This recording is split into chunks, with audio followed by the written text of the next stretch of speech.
grid, All right, which is quite big. So Gus, talk us through the grid. It's on your screens now if you're watching at home. Gus, talk you through it. Yeah, we have Glenn van Parijs able to fly over lap there in at qualifying a 53.9 absolute. Great lap from Van Parijs. He will start on pole. Alongside him on the first row will be having Jordi Lievens. Second row then will be Constantin Schul with DD2 veteran Kevin Ludi. We have on row 3 Philip Sewer with Michel Biffinger. He will be on P6. Then row 4 will be Steve Bull on P7, and P8 is Christoph Adams. We know from Christoph he is the quick master out there. He's currently placed first in that group. Then we have row 5 is Jules Pullings and Tamsin Germain. Of course, the lady in this race. She completes the top 10. Then we have Timber Elst and Alexander Durlinger. They'll be on row 6. Row 7 will be Giel Bronde and Sami Zaslik. And completing the grid on row 8 is Hendrik Eilsen and Andreas Schindler. So, Chris, we're about to get underway for this 16-lap final. Yes, we are. Can anyone catch Glenn van Parijs is the question. After qualifying, absolutely dominated the warm-up session and then went on to dominate qualifying as well. So DD2 is about to get going. They have 2 gears, the karts. We have the Masters in with them. The Masters have the green backgrounds and white numbers. The DD2 class, the yellow backgrounds and the black numbers. So Glenn van Parijs there. To the left of your picture, he is on the front row in that Tony Gott chassis. Alongside him, that's the Dan Holland Racing livery, is Jordi Lievens. Right, are we about to get underway for 16 laps racing? We are, and Glenn van Parijs gets a very good start. Jordi Lievens trying to slot into second. Constantin Scholl has gone through to second place, and Jordi Lievens gets into third place, so manages to recover to third. Fourth place was Seaware, and then it was Kevin Ludi in fifth as they head up towards turn number 5. Biffinger is just behind Ludi. Wheeling's next along. Scholl now having to defend from Jordi Lievens. All of this allowing Glenn van Parijs to get away. They can't afford to do this. Not after the pace he showed in qualifying, but Constantin Scholl really has no option here. He's under a lot of pressure from Lievens, who also has the 3 Cosmic carts behind him. And and a change there. Gus, that was a change, wasn't it? Yeah, make that 2 Cosmic cars behind him, because now number 611, I think it was Philip Sewer getting I think he's gone back the through. better of him, but Lievens there bouncing back, getting onto the home straight, and that allowed Constantin Schul and Glenn van Parijs to get away real quick. And we know Van Parijs will be giving in a little bit of space, he'll be gone. And it's already a 1 second gap for Glenn van Parijs towards Constantin Schul, and then another 0.8 of a second gap towards Jordi Lievens, and Lievens now having to defend for the Cosmic trio behind him. There is, I think, Philip Suri. He's having a look on the outside. Ludi is in there as well, and Lievens is having to defend really, really hard. Yep, he is at the moment, doing a good job to hold off Seaware, who's just behind him at the moment. Then it's Biffinger. Ludi's going to be disappointed with this. The champion, BNL and Rotax Max Euro Challenge champion of last year. Is he about to make a space into the last corner, though? Oh, well, that's a change. Lievens momentarily being passed. And now, is that Christoph Adams having a look at Kevin Ludi? I think it is. Now we have a really good fight here for the Masters category, because Christoph Adams has Tamsin Germain right behind him. So them two are battling over the Masters lead at the moment. Christoph Adams, he's in the yellow. Quite easy to pick out. Tamsin Germain sits very low in the seat as she's behind him. And three-way battle for the lead. There is Lievens and Sewer, and I think it was Michel Biffinger as well. They're all getting tangled up into that turn number 5, leading onto the back straight. And now Biffinger. Here comes Ludi. That's Ludi, isn't it? Up the inside of Seaware, and he's past Biffinger as well. So 2 of them in 1 lap. And Germain's gone past Adams. Yeah, she did. So Germain passed Adams, and it's now Lievens having a bit of a gap towards this Cosmic trio. These guys are all shaking their head, not really knowing what they're up to. Germain there. Change at the last corner there. I think that was Biffinger going past, and Tamsin Germain now might be passed by Christoph Adams, and she is. Adams up the inside there. You can see just in the background, Christoph Adams retakes the lead in the Masters category. Behind that, we have let's run through the the rest of the order. Alexander Durlinger, he's right behind that pedal, and he's also one of the guys in contention for the DD2 Masters category, but they're getting pushed wide a little bit by Gilles Pullings. He's in contention for the general DD2 class. We have confirmation on the lap time here that Glenn van Paris is the quickest guy out there, 55.3, so that's 1.4 seconds slower than the guys we're doing in qualifying.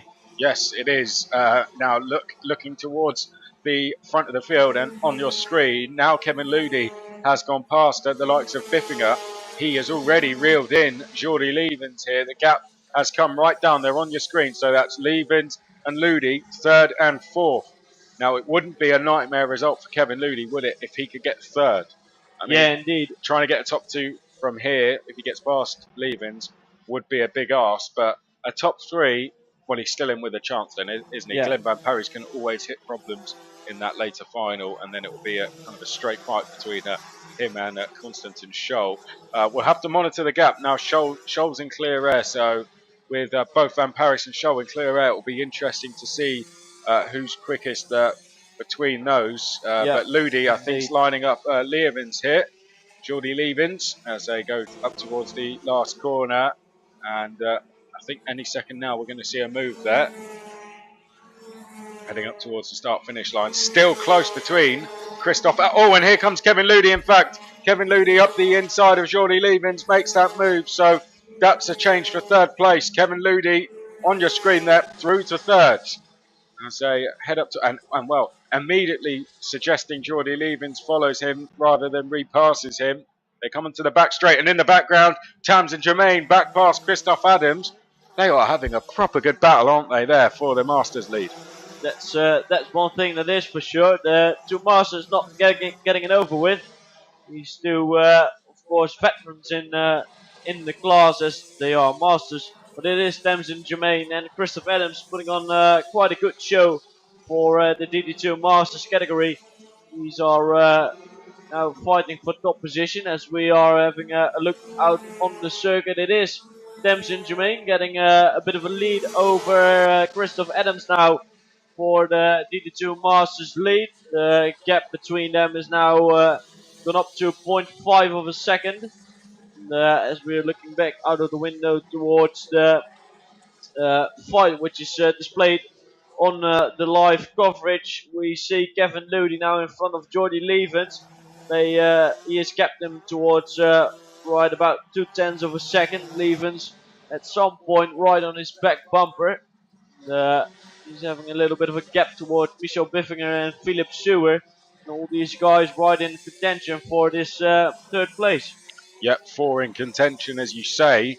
But look at Tams and Jermaine. Absolutely dropped Christoph Adams. Now she has gone through.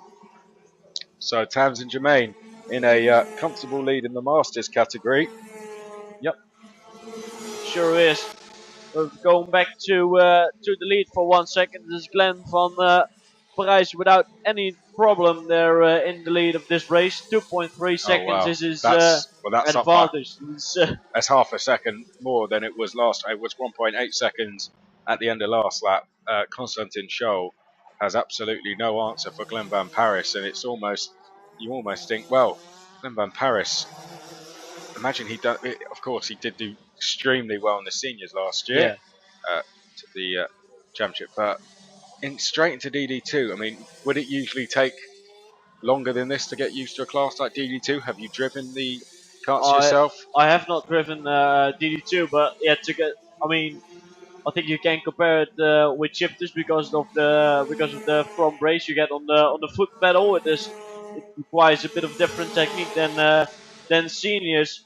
So to get used to the foot brake this early is I think quite amazing, as we have confirmation on the pictures now that 54.7 from Glenn van Parijs is the quickest time of this race, which is still actually 8 tenths slower than he did in qualifying. So that might prove the track is a little bit slower, or something else is appearing to happen. Yeah, well, another 2 tenths up, but back to that foot brake. Of course, on the pedal, both front and rear brakes I went round watching the DD2s at different parts of the track yesterday, Yeah. and it almost seems to be the quieter you are under braking, the better it is.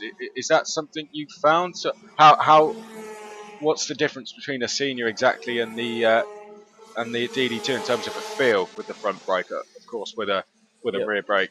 Because now you don't have the front brake on the senior max anymore, so the braking is far less dramatic on the senior as it is on the DD2. With these front brakes, you really can stop the car a lot more. So this requires a bit of a different approach to the corner and a different braking strategy. So you can So, brake later, you can right. outbrake someone a bit more easily and use the gear to slow you down as well. So Yeah. braking is a complete different sensation in essence. And I think with Glenn Van Paris having this under control this quickly is quite impressive.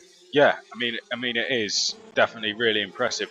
I guess, of course, your braking points move forward, and it becomes a bit harder to overtake, I imagine, when you've got this front brake.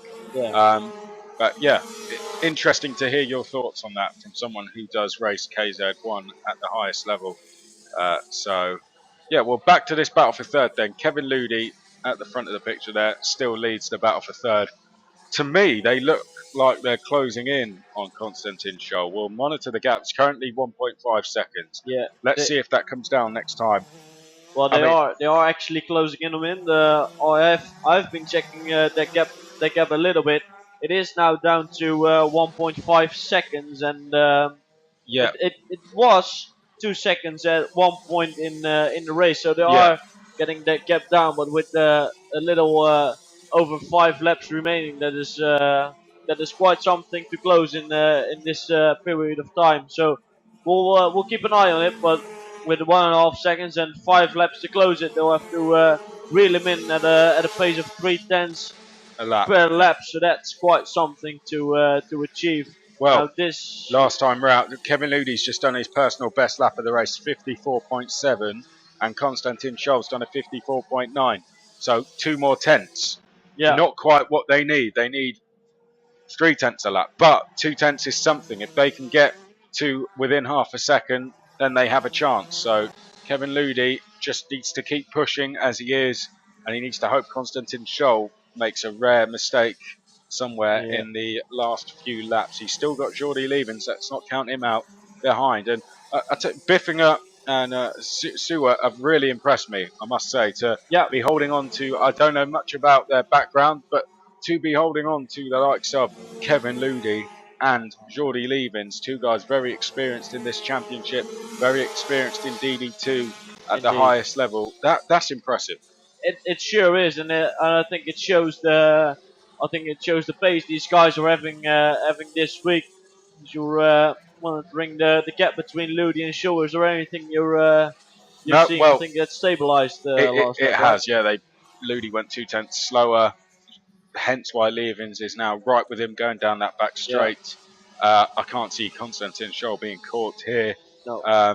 But yeah, Biffinger, Suwa doing a very good job. Yeah. And Ludi's going to look round, probably only expecting Levens to be there. Yeah. Now he's got 3 carts to I just contend want with. to talk about it. Do you think Levens is within a shot to get past Ludi? Because at some point, on that back straight, it looked like Levens was well within a shot of overtaking him. He did, and must go back to the Masters because Christoph Adams is closing in on Tamsin Germain. Yeah, he did. Let's grab the times as they come across. Well, that's a personal best for Christoph Adams, 55.055, only a tenth slower than what Konstantin Scholl did, and the gap between those two has come down to 3 tenths of a second. They are coming onto the back straight now. You won't be able to see them on the live stream just yet. Hopefully, we're going to pick them up at some point. I mean, it is hard to take our eyes off of this good battle for third here, but hopefully we'll see that at some point because I think that one's going to go right down to the last lap. Yeah. But looking back at the times, Ludi did close in and show on that last lap, but it's not going to be enough, unfortunately. Now, there goes Glenn Van Paris on towards the start-finish line to start the penultimate lap. There goes Scholl. And that was a good shot, actually, that they just showed there of the cart splashing by. Get an idea of how quickly these DD2s do go. But Kevin Ludi there, personal best lap that time, did a 54.7, took another 10th out of Scholl, and look at what the gap's done between himself and Lievens. It has extended. So Ludi looking fairly comfortable, but what about the likes of Biffinger? Can he have a go at Jordy Lievens? I just had a peek over at the mechanic stand. This guy's really wheeling Biffinger and Stewart on to get past Jordy Lievens. These guys were well within the shot, but I think not really there is Lievens having a little look over the shoulder coming out of the right turn in front of the cafe area, but they're not really within the shot. We have one lap to go. So last lap for Glenn van Paris. His lead has extended to 4.1 seconds. Absolutely flying once again here, Glenn van Paris here, breaking his personal best time and the race best time once again to 45.655, and getting another 2/10 out of Constantine Scholl. But with this being the last lap, Chris, I don't see any more changes from here. Well, I think you're right. Well, maybe between Lievens and Biffinger, because they are right together. That's Constantine Scholl. You can see on your screens in the 6:02. Oh, there is an action right there. Oh, sorry to interrupt you. I think that was Philip Stewart there getting past Michel Biffinger. It was. That's Glenn van Paris coming up towards the last corner. I'm going to leave Gus to keep an eye on that. So Glenn van Paris takes the line, takes the flag then, takes the race win. Second's going to go to Scholl, third to Kevin Ludi. Jordy Lievens takes fourth, and a change there on the last lap. But Philip Stewart, yeah, and Michel Biffinger, these guys were getting it right down to the last the last moments.